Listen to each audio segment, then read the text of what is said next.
forgive me for this trap shit. Sergeant Smack make it backflip. Telly Hank did with the action. With the vital speaking Spanish. Frank Matthews, how I vanish. Poof. Came back like I'm King Tut. Gold BBS is on a beamer. When Fat Cat was 10 queens up. Ball off the profit, not the re-up. Fly like Puerto Rican Jesus. Uptown like I'm Baby May. Just caught a touchdown from the Bay. So the struggle in South Philadelphia, you had to be tough. You understand? You had to have tough skin. You know, you had to really know who you were and really be confident in who you were, or you'd be ran over, your self-esteem would be destroyed. So you have to have, like, what we down in South Philly, we like to call tough love. So, you know, we love hard and we hate hard down in South Philly. And growing up with, you got the Italian neighborhood in South Philly, you got the Irish neighborhood in South Philly. So there's always been a little bit more structure down South Philly as it relates to the streets and how politics was on the streets. So during those times, it was ordered. It was a little bit better order because you had guys like my father and them from during the times of the Nation of Islam, and then these the guys who was quote unquote given the title of the Philadelphia Black Mafia. Say a killer posing as a flower delivery man knocked on the door of John McCullough's home about 6:30 tonight. He brought in one package of poinsettias. When he returned, he had a gun, and police say he opened fire. The 60-year-old union leader lay on the kitchen floor. Police tried to calm his wife Audrey, who was standing just a few feet away when her husband was shot. Police sources say tonight's murder of McCullough was an organized crime hit, just as carefully planned as the murder of Angelo Bruno last March. Philip Chicken Man Testa, the alleged boss of Philadelphia's underworld, died when a bomb, possibly set off by remote control, exploded in the doorway of his South Philadelphia home. Police are calling it a mob assassination. The explosion was so powerful it shattered dozens of windows and was heard by police cars nearly 2 miles away. During the late 1970s and early 1980s, Philadelphia's Italian underworld was entering one of its darkest chapters. For years, the gentle Don, Angelo Bruno, had presided over the city's mob with a preference for quiet deals and negotiated peace. But when Bruno was gunned down outside his home in 1980, that peace would die with him. And what would follow was a wave of internal bloodshed. Mob bosses and capos would turn on each other in a series of brutal assassinations. For viewers watching the nightly news, it seemed as if the very structure of the Philadelphia mob crumbling every night before their eyes on NBC 10 or Fox 29.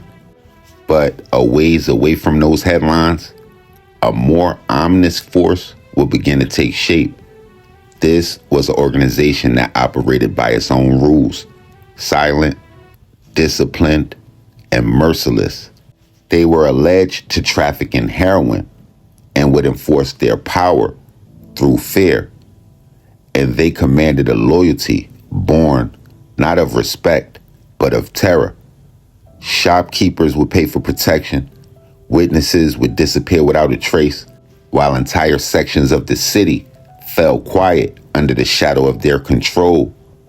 It was a system of violence so absolute, so carefully enforced, it rarely ever needed to be mentioned out loud. Well, Philadelphia's Black Mafia is a fascinating group. They began, by most accounts, in the early to mid-1960s. They formed around certain particular neighborhoods in Philadelphia. Most of them knew each other, either from childhood or mostly from youth gangs. Many of them had violent criminal backgrounds. In fact, all of them had criminal backgrounds. In the early years, meaning the mid-1960s, for the most part, we're talking in the dozens, they self-selected themselves by territory in the sense that people knew who they were. Their mainstay in the early to mid-1960s was extortion. What that meant literally was that they would go up to drug dealers and other illicit entrepreneurs like numbers runners, prostitution rings, and ask them for a street tax. And if people didn't pay, they would be harmed physically. And that's how they began. Nothing spectacular, and of course back then law enforcement for the most part treated organized crime as an Italian-specific phenomenon. So all throughout the 1960s, as the Black Mafia grew and grew, they were pretty much untouched by law enforcement. Most people today would never truly understand just how dangerous and how influential the Philadelphia Black Mafia really was. Their reach would go way beyond street corners in Philly, beyond drugs, into places of business, faith, and even the lives of celebrities. For y'all to fully grasp it in modern terms, just imagine this. LeBron James, at the peak of his fame, surrounded by millions of fans, guided by his closest friend and advisor. Now, picture that advisor being murdered at his house, not for money, not for fame, but for crossing a powerful organization. Like, imagine Maverick Carter, the man who handles LeBron James's business, being gunned down simply for disrespecting the wrong people. And it happened back in 1973 to the LeBron James of that time, Kareem Abdul-Jabbar, who at that time already won the NBA Rookie of the Year in 1970 and back-to-back MVPs in 1971 and 1972. Most Muslims did not become Muslims to indulge in murder and mayhem. It's a horrible thing. It is not what Islam is about, and we try to live lives of peace and harmony, within ourselves and with our neighbors. It's very horrific, but it's something that we all have to fight, all of us.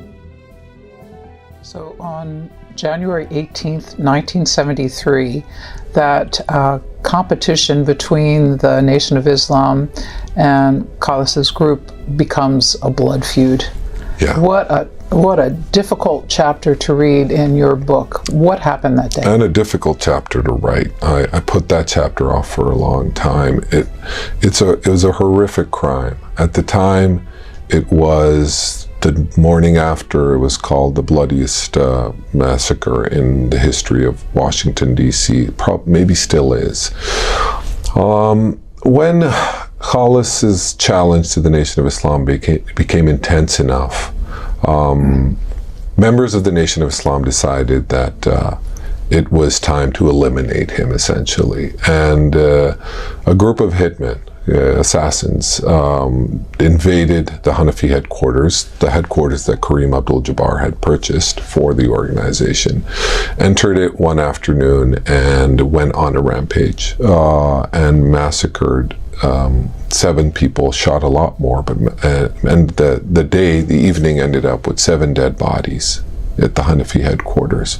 Those dead bodies range from a man in his 30s who is not related to Khalis, but all other people, the 6 others, were related to Khalis, including his children, including a 9-day-old child that Khalis had just had with his second wife, and several other children and grandchildren. Khalis himself was not at home that day. He was their target, though. He was. And the assassins, after they had left a complete, after the massacre, they had massacred all these people, they stayed around. And with the blood-stained carpets and the blood-stained walls, with people, they were all shot. Some of them drowned in bathtubs. With all these dead bodies around, the assassins sat there for a while until Khalis showed up to that house. And Khalis tussled with one of them, but was able to escape, and then the gunmen ran out, and Khalis then entered his house, and this is again January 1973, and then went from room to room,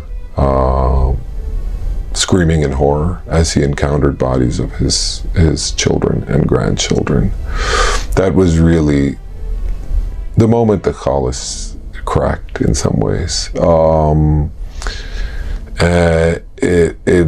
He changed from the people that I spoke to who were there with him.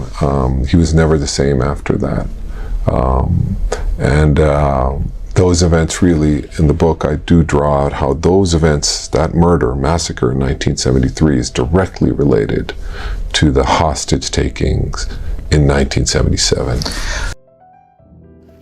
There are not many families you'll find in South Philadelphia, or maybe in any city for that matter, that have been more influential for longer than the Bay family.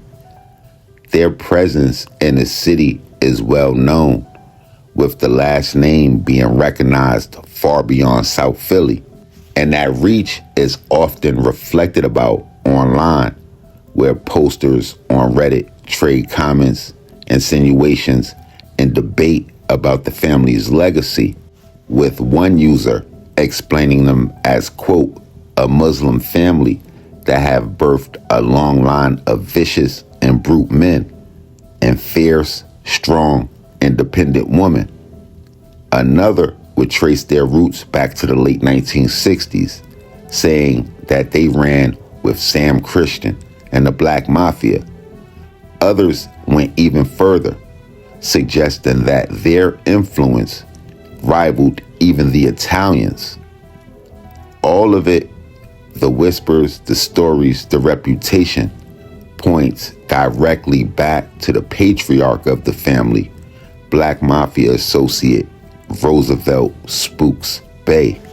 Facts. Let me ask you a question. Mm-hmm. Where did the Bay name come from? Because a lot of people always want to... Good question.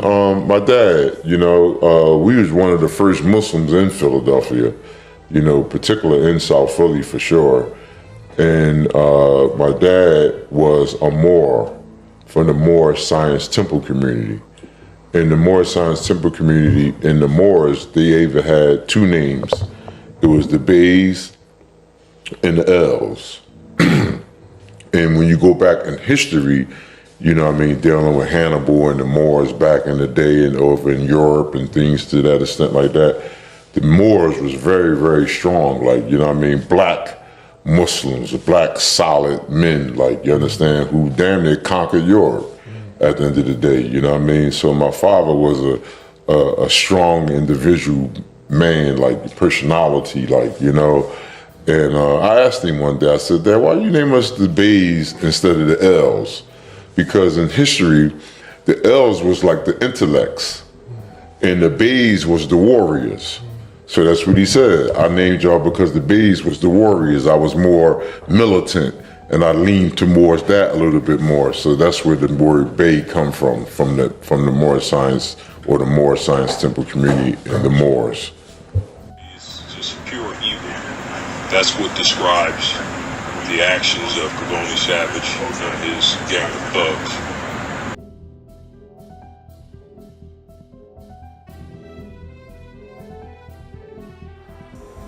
My dad died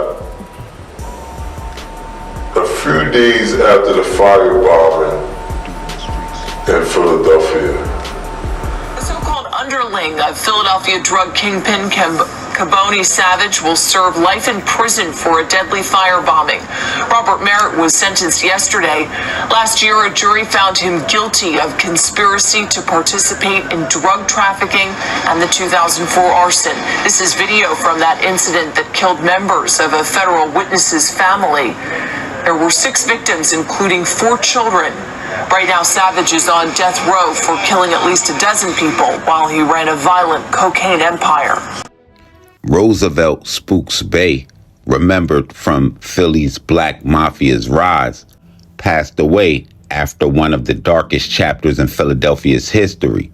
A North Philadelphia row house was firebombed, killing 6 members of a family, 4 of them being children, in an act so ruthless it would scar the city. But for the Bay family, the time was haunting, because even as Spooks was laid to rest, whispers would tie his family's name to that fire, and the family's lasting impression on the city would become even more cemented when it would come out that one of his sons was not only entangled in the tragedy, but had aligned himself with the kind of empire his father once brushed against. A son whose footprints would place him right beside one of the most notorious kingpins Philadelphia had ever seen. Yeah, and when I seen him, he ain't denied. Remember I told you how you red ass pissed for you. He said, man, I ain't bring that heat your way. I said, nigga, it's your fucking brother, you bitch. Fucking nut. Man, I said, man, nigga, I'ma kill anything you love. I don't love nothing, man. Nobody love me. Fuck that. And walked away, yeah? You know what I'm saying? Yeah. Yeah. You got a daughter now, my way. I'm blowing a little head off. She like 5. Huh? She like 5. Yeah. I'm blowing head off. A federal judge imposed 13 death sentences this morning against reputed drug pin Koboni Savage. Jurors unanimously approved the sentence for Savage last week. They had convicted the 38-year-old former boxer turned drug kingpin for the murders of 12 people, 6 of whom died in a firebombing he had ordered from prison. The 13th death sentence comes from a conviction for retaliating against a witness. The 2004 Beys targeted relatives of a witness who was planning to testify against Savage. Dawood Cool Bey would emerge as the second generation of the Bey legacy, deeply enmeshed in Philadelphia's underworld. In 2005, he would admit to participating in a conspiracy to manufacture and distribute cocaine, placing him inside a network that prosecutors would tie to one of the city's bloodiest drug empires. But Dawood's influence would stretch even further than just hustling. He was implied to have provided the muscle for the organization, serving as an enforcer and even as a messenger at times if need be. From late 2003 through January 2005, federal filings would show that he would work hand by hand with Philadelphia drug kingpin Koboni Savage, the alleged head of the drug operation, in an effort to intimidate and silence witnesses, using prison phones, visits, and even a notorious bold plumbing system to pass notes where, according to prosecutors, he would boast things like having 5 North on lock, a reference to controlling a jail tear and relying orders that threaten cooperators like Eugene Coleman, Craig Oliver, and even extending to their families. On March 1st, 2010, Dawood would plead guilty to witness tampering, and on March 27th, his sentence would be extended.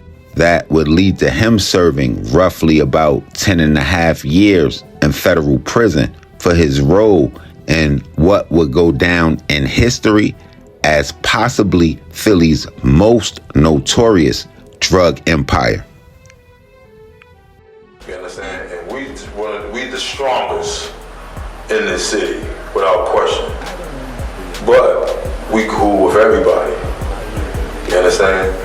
You see Tiffy with ARN, you see Tiffy with Meek, you see us with Uzi, you see us with PNB, you see us with all the young Rico Harris and all the young boys, because we ain't caught up into none of the nonsense. We about Philadelphia, and we gonna hold Philadelphia down. You understand? We ain't caught up if you from North Philly, South Philly, West Philly, none of that. We got plenty footage, we got plenty stuff to see. TV in particular is all over the place. All over the place. All these guys love this guy because Tiffy will give you the last shirt off his back. He his last shirt off his back. You understand? And on the real, I don't want to say quiet side, Tiffy and us and Do For Self and us really keep a lot of stuff from really overflowing. Through every war, each generation of soldiers grows stronger by building on the sacrifices of those who came before them. Veterans pass down the hard-earned discipline, strategy, and survival, while the new ranks sharpen those lessons into fresh tactics for the battles ahead. every conflict leaves behind stories, scars, and victories that forge resilience no training grounds can match. In this way, the line of soldiers endure, each generation carrying the fight further than the last. Chucky Love. They'll send you to their building to them. They'll put you on a pass. Email me when you get there, please. All right, I will. Big things. All right. Go out there and I'll be looking for you. You too. All right. All right. What's up, Troy?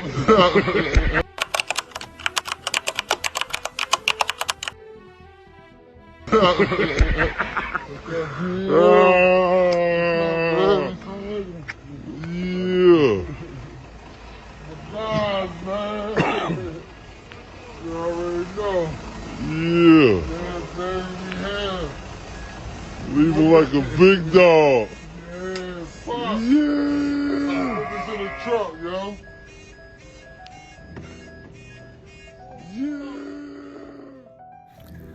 By the time the 2010s rolled around, the Bay name had already traveled through multiple eras of Philadelphia's underworld. Roosevelt Spooks Fitzgerald Bay stood as one of the early figures, and Dawood Cool Bay gained his reputation in part by being the muscle for Kobani Savage's operation.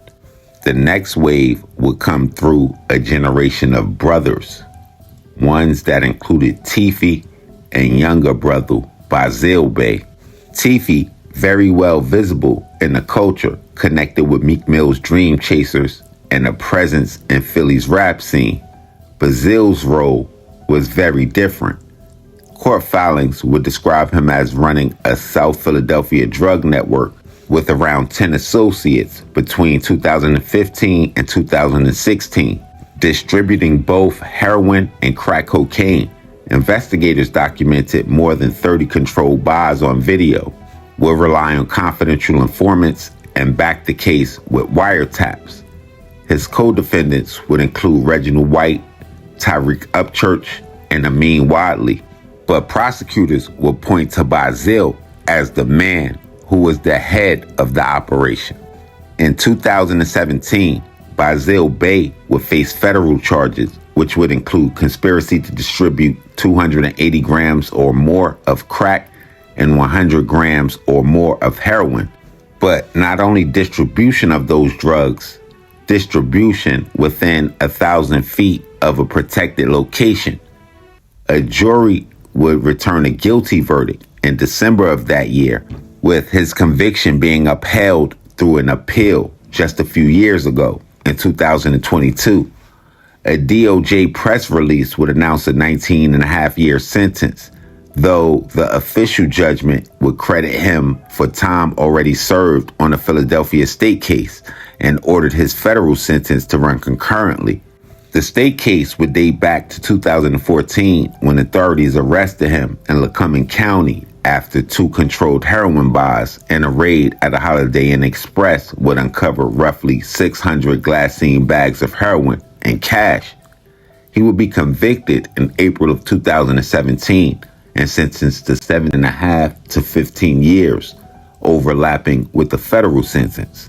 Bazil's outcome, just like generations from the past, would tie the Beys name to courtroom transcripts and prison walls, with his projected release date falling between 2033 to around 2035, depending on credits and parole eligibility. In contrast, Tifi Bay, having served 4 years of his own sentence and returned home in the past few years, represents the other side, free and active. Tifi remains visible in the city's culture, continuing the Bay's presence outside of indictments and keeping the family's name alive through Philadelphia's music scene and the streets.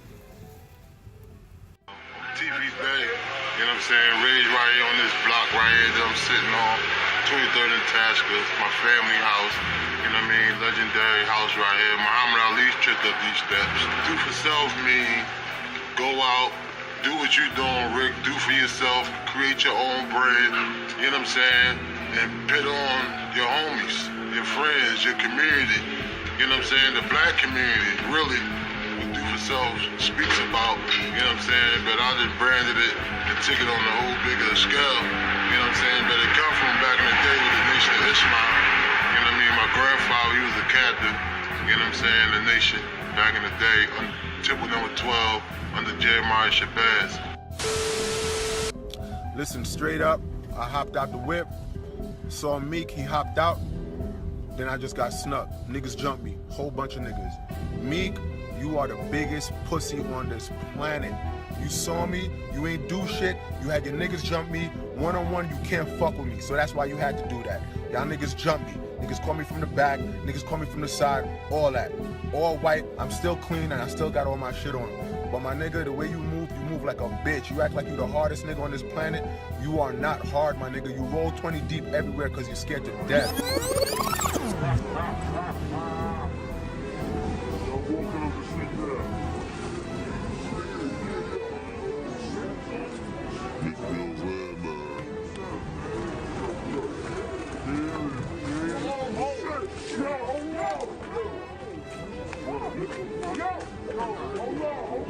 So, I'm TV Beys, man, you know what I'm saying, right here in the flesh. This is me, my relationship with Meek, you know what I'm saying, his uncle was married to my aunt, Khadijah, you know what I'm saying. I met Meek when he was younger. We was all young, O'Malley, all of them, you know what I'm saying. We basically flipped on the same bed, you know what I'm saying, from kids. We've been to each other, it's not nothing new.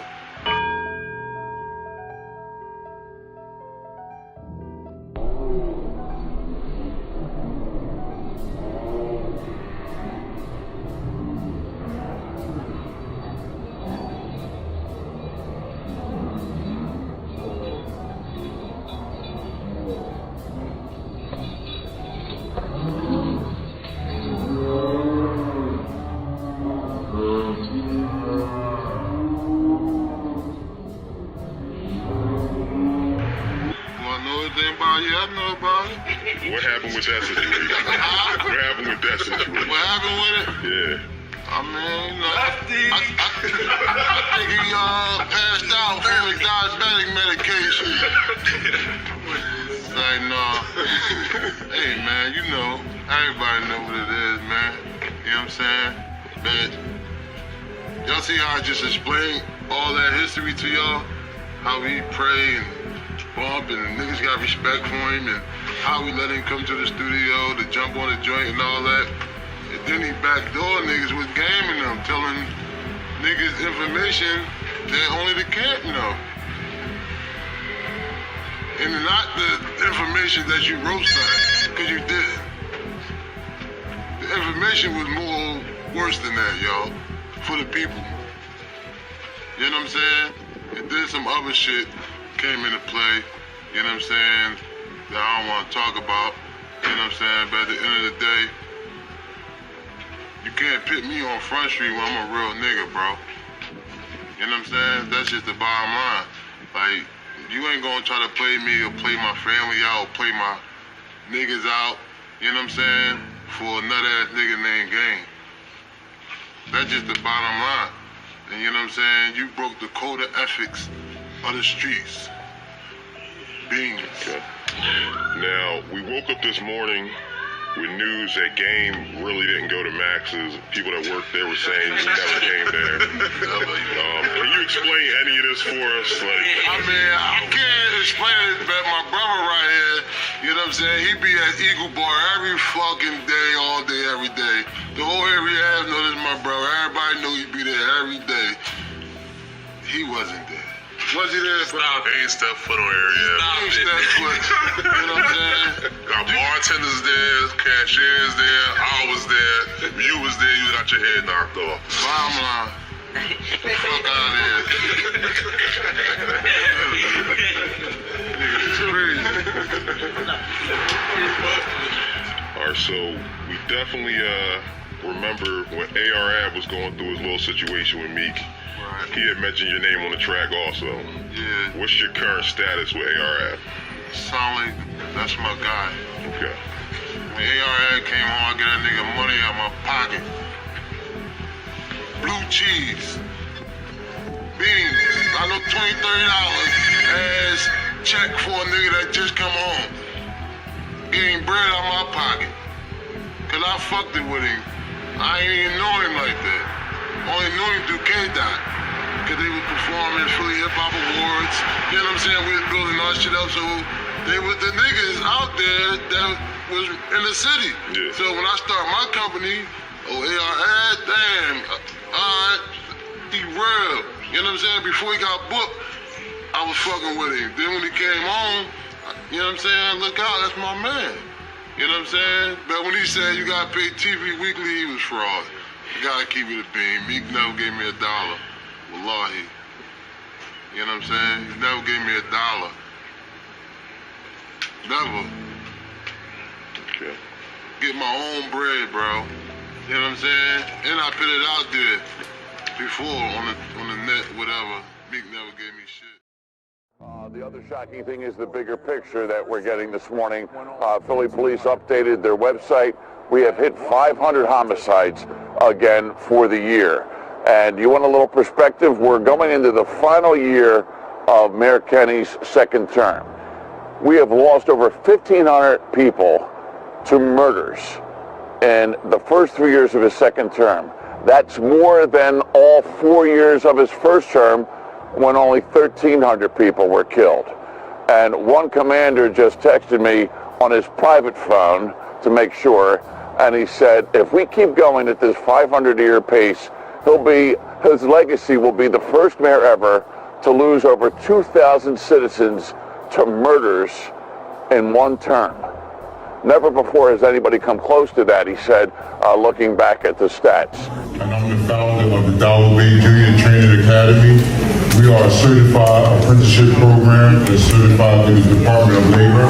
This is a 4-year program, 8,000-hour program for carpentry maintenance. So, to go back a little bit, why did I start this? My son, Bazil Bay, was murdered through gun violence.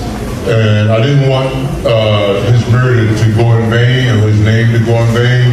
So I started the Bazil Bay Junior Training Academy. And what we do, a lot of people here might be Muslim, some people not. But when a family member of yours may get killed or die or something like that, they can no longer pray for themselves. They can no longer give charity for themselves, and they can't take care of their families and things. So we do things that we create called Sadaqah Jariyah. Is a thing that you do that if this brother here came and was a part of the Bazil Bay Junior Training Academy and he benefited, and he taught this brother here and he benefited, and he taught this sister here and she benefited, Bazil Bay Junior could get those continuous blessings. So this is something that we're serious about, that we're very passionate about, and is breeded from a tragedy, but we're looking forward to build positive futures. So the program, again, like I said, is the Bazil Bay Junior Training Academy, and this is 8,000 hours, y'all. This is a program that we're really trying to build strong men and women. A lot of programs, I don't talk down on nobody, but I got the Bazil Bay model, the do-for-self model. Not only are we teaching you how to become a contractor or a carpenter, but we're going to teach you how to become an entrepreneur and do for yourself. Because just because you put on the belt and you're learning the trade and you're learning the math, that don't mean you have to necessarily do the work. You can know the work for you to create your own company, your own business, and do what you see what I'm doing. Yeah, I did 10 years in the federal penitentiary. You understand? So, like Jordan said, I come from South Philly. Family members murdered. Family members went to jail for murder and all kinds of crimes and stuff like that. So this doesn't, your past doesn't necessarily have to dictate what your future's about. I'm a living example. All of us is compatible as relates to the struggles that we come from. So if I can do it, if I could go through incarceration, I spent 4 years in solitary confinement. You understand? And if I could come through that and change my reputation and build my reputation within the community, and like Jordan said, we now, both of us are multi-millionaires. Last year we did $7 million in construction last year. this type of stuff just don't come a dime a dozen. I'm one of the leading developers for the Affordable House Turnkey program. My son is here recording. My other son is here at the table right here. And they are our first apprentice that's into our program right now. And they came on the job training, and I'm telling you, they killed it. I just was sorry that, I couldn't be there to, steer my son in the right direction like I was trying to do before I went into jail. I was telling my son, you're not rapping, because he loved hip-hop music. Right. He loved the drill scene, and he was cool with Leaf Ward and all these guys, and you know what I'm saying? And you know what I'm saying? I'm telling him, no, that ain't what it's hit. Even though I'm in the business, but that ain't what we on. You know what I'm saying? That's what I don't want you to do that. I don't want you to, you know what I'm saying, be a Bronny to LeBron. Even though, you know what I'm saying, I rap, I do music, but I don't want you to be that guy. You know what I'm saying? I want you to do something different. But you know what I'm saying, been taken off the streets for 4 years, about 2 years, 3 years into my incarceration. You know what I'm saying? I get that call. They call you to the chapel. The chapel called me over to report to the bubble. What the fuck? It's count time. They'll never call you before count. So I get the, you know what I'm saying? He ain't call me to the chapel off, he called me to the bubble. So when he take me in the chapel, I know something going on. You know what I'm saying? Like, yeah, I got a call, your son passed away. Like, what? You know what I'm saying? But I got multiple sons. I didn't know what happened. It could have been a car accident. It could have been anything. But you know what I'm saying? He give me my uncle. I called my uncle let me know his son got killed. Like, dang. So that fucked me up, knowing that, he got killed and got murdered, things like that. So, but man, it was, decree. It was decree from Allah, Muslim. So I believe in the Qadr. Everything was written, everything was already pre-decreed. And it was pre-decreed that we was gonna be here today. God knew this, it was already written. You know what I'm saying, that I was gonna lose a son. So being a Muslim, I know how to deal with, you know what I'm saying, death and the decree of anything that might happen in life. You know what I'm saying? Few families understand the inner workings of the city of Philadelphia like the Beys do. The family's legacy stretches across decades in the city, through its conflicts, through the music scene, through its neighborhoods, and even its attempts at peace. But that connection has not come without a cost. Dawood and his nephew Tifi, both with Berry sons, lost to the city's violence, a grief written permanently into their bloodline.